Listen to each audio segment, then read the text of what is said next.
Isang batang lalaki na nagngangalang Jimmy Livingston ay ipinanganak na walang anumang kaligtasan sa sakit. Kahit isang maliit na mikrobyo ay maaaring pumatay sa kanya. Kaya kailangan niyang ihiwalay. Hindi niya mahawakan ng anumang bagay nang hindi na decontaminate. Kaya kailangan niyang manirahan sa loob ng isang bula, parang plastic sphere, para mabuhay ang buong buhay niya.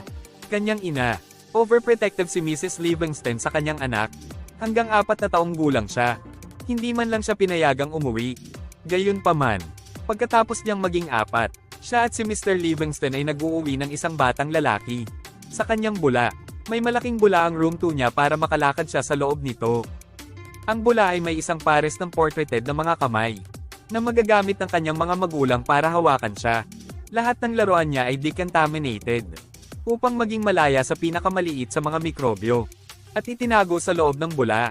Si Jimmy ay nakatira sa silid na iyon mula noon. Ginang, ayaw ni Livingston na umalis siya sa bula, so tinapos niya lahat ng bedtime stories, kasama ang panahon ng prinsesa. Dahil pinalaya sila, isang TV channel lang ang pinapayagan niyang manood, at magbasa ng isang magazine. Kasi si Mrs. iginiit ni Livingston na sila lang ang nagawa. Ginagamit din niya ang mga nakausli na braso para gupitin ang buhok nito, at yakapin ng kanyang anak. Si Mrs. Livingston ay isang matinding nasyonalista, so tinuturuan niya si Jimmy ang mga bagay lang na sa tingin niya ay makatwiran, at pinipilit ang kanyang mga ideya sa kanya. Gayunpaman ng kawawang Jimmy ay hindi nakakaalam, kaya sumabay siya dito. Alam ng lahat sa lungsod ang tungkol sa kakaibang Bubble Boy, ngunit hindi ito gumagana sa kanyang kalamangan. Sa halip, binabalot ng mga kapitbahay na bata ang kanilang sarili sa plastic wrap sa labas ng kanyang tahanan, at pagtawanan si Jimmy. Madalas silang itinataboy ni Mrs. Livingston. Ang tanging pagkain na kinakain ni Jimmy sa kanyang lutong bahay, isang sistema ng pag-decontamination, ay inilagay sa isang plastic tube, saan si Mrs. inilalagay ni Livingston ang kanyang pagkain upang patayin ang mga mikrobyo. Bago sa mundo si Jimmy, 16 na taong gulang na ngayon si Jimmy. Isinalaysay niya na lumaki siya tulad ng ibang bata. Masaya siya kapag nakakuha siya ng electrical guitar, sa halip na isang kotse. Hanggang isang araw, nasa bintana siya nang makakita siya ng bagong babae. Ang pangalan ng kanyang edad na Chloe ay lumipat sa kanyang kapitbahayan. Grounded siya tulad ng babae, ngunit walang magawa tungkol dito. Higit pa, wala siyang alam sa love or girls. Nararamdaman ng kanyang ina ang kanyang pagkahibang, at binibigkas ang kwento kay Jimmy tungkol sa isang batang lalaki na namatay dahil hinawakan niya ang katabi na kalapitang mababa ang lipad. Para sa mga susunod na taon, pinagmamasdan niya si Chloe sa kanyang mga bintana. Napansin din niyang pinagmamasdan siya nito. Isinalaysay niya na alam niyang may nangyayari sa kanya, pero hindi niya alam kung ano. Isang umaga, nagising siya na may paninigas at natakot. Hindi alam ng konsepto. Hinampes niya ng paniki ang sarili. Umiiyak siya at tinawag ang kanyang ina. Pumasok si Mrs. Livingston, at pinapaulit sa kanya ang pangako ng katapatan. Hanggang sa kumalma siya, may grupo ng mga sikat na kaibigan si Chloe, na nagpapatawa kay Jimmy. Tawag sa kanya ng Bubble Boy. Mukhang defensive siya sa kanya. Isang araw, kumakatok siya sa pinto ng Livingston, at pinapasok siya ni Mr. Livingston. Nakikita niya ang sistema ng mga plastik na tubo sa buong bahay, at nabighani. Sinundan niya ang tubo at nakarating sa kwarto ni Jimmy. Nagulat at kinakabahan si Jimmy, dahil ang nanay niya lang ang babaeng nakausap niya. Kinausap siya ni Chloe at sinabi sa kanya na gusto niya ang kanyang gitara. Sinubukan ni Jimmy na turuan siyang laruin ito, na may nakausli na mga kamay. Sinimulan niyang bigkasan ng pangako ng katapatan.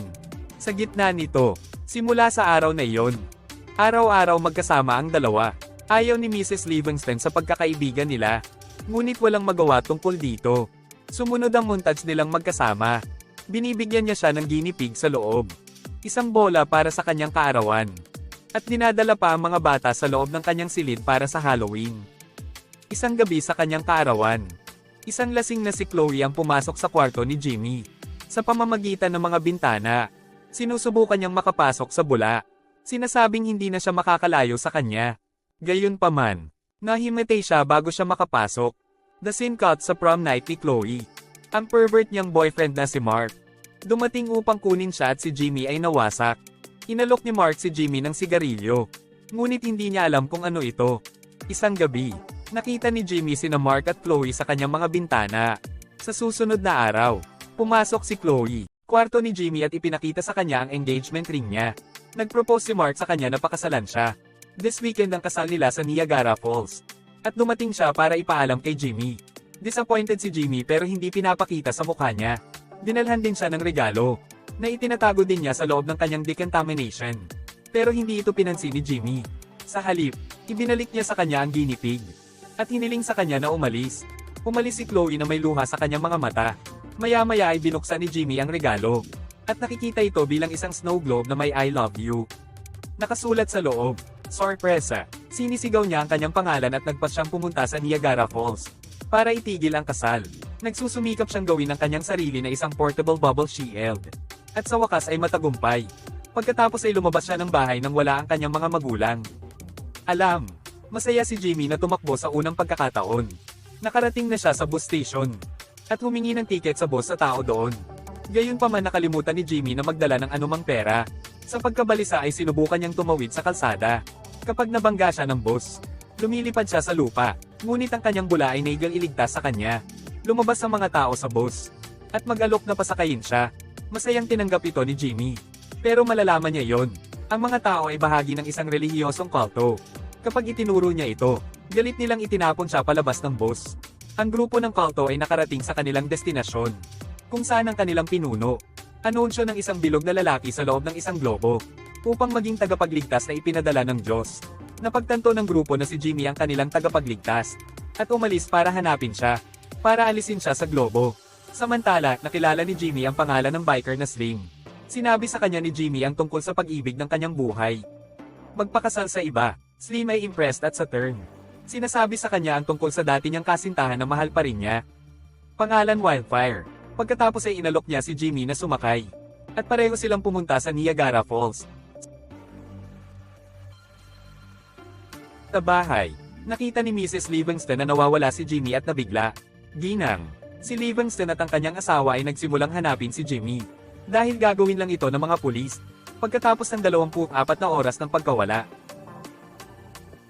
Sa ibang lugar ay inabot ni Slim at Jimmy ang Vegas at huminto para magpahinga. Sobrang saya nila sa kasino. Pero may 2 araw na lang si Jimmy bago ang kasal. Kaya umalis siya ng Slim sa club. Nagnakaw ng scooter at tumakbo palayo dito. Pagkatapos maglakbay ng ilang sandali, nadatna ni Jimmy ang sasakyan ng kanyang mga magulang. Napilit na pinipigilan siya sa pagtakbo. Nagmamadaling na aksidente si Jimmy. Pero buti na lang. Ang kanyang bula ay nagpatalbog sa kanya sa isang tumatakbong tren. Tinatakasan niya ang kanyang ina. Ngunit ngayon ay nakulong sa isang tren. With talents mula sa isang freak show. Sinasabi sa kanya ng mga freak ang tungkol sa kanilang amo, Dr. Freak, who keeps them captured at ginagamit ang mga ito sa kanyang freak show. Nakilala ni Jimmy si Dr. Freak na nagkataong dwarf. Hindi niya sinasadyang itinapon ng lalaki sa lupa.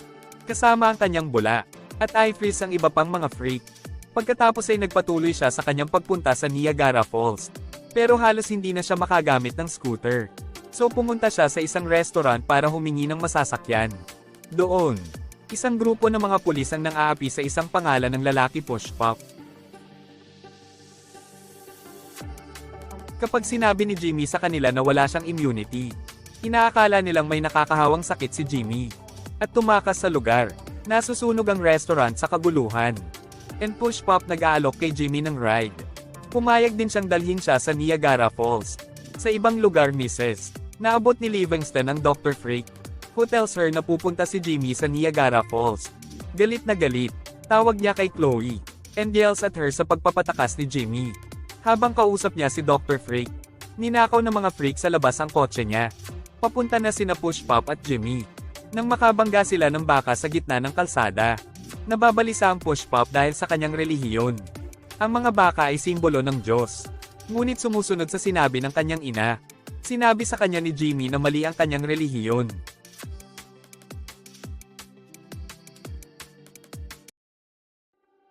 Tawag ni Chloe. Kinuha ni Mark ang telepono at sinabihan si Jimmy na sumuko na. Dahil 1 oras na lang ikakasal na siya kay Chloe. Wala na siyang pag-asa ngayon. Kaya, Tinawag niya ang kanyang ina at hiniling na pumunta siya upang kunin siya. Parehong nagmamaneho ang kanyang mga magulang sa kanya. At ipasok siya sa loob ng sasakyan. Pumunta si Mrs. Livingston sa washroom. Kapag tinanong ni Mr. Livingston si Jimmy, how it felt na nasa labas. Sa unang pagkakataon, ang mag-ama, sinabihan ni Mr. Livingston si Jimmy na huwag sumuko. Bago subukan, pagkuha ng kanyang mga salita, tumakbo si Jimmy para itigil ang kasal. Nakita ito ni Mrs. Livingston at sinundan siya sa kanilang sasakyan. Sabay-sabay, hinanap ng grupo ng kulto si Jimmy at sinundan din siya. Dumating si Slim kasama ang kanyang mga kaibigang biker para iligtas din si Jimmy. Slim lock mata kay Mrs. Livingston na nagkataon na ang kanyang lumang pag-ibig Wildfire. Lahat pala sila ay nagmamaneho sa runway ng eroplano. Isang eroplano ang lumipad. At sumakay si Jimmy kasama ang isang matandang piloto. Lumipad sila sa Niagara Falls. Ngunit bumagsak ang eroplano.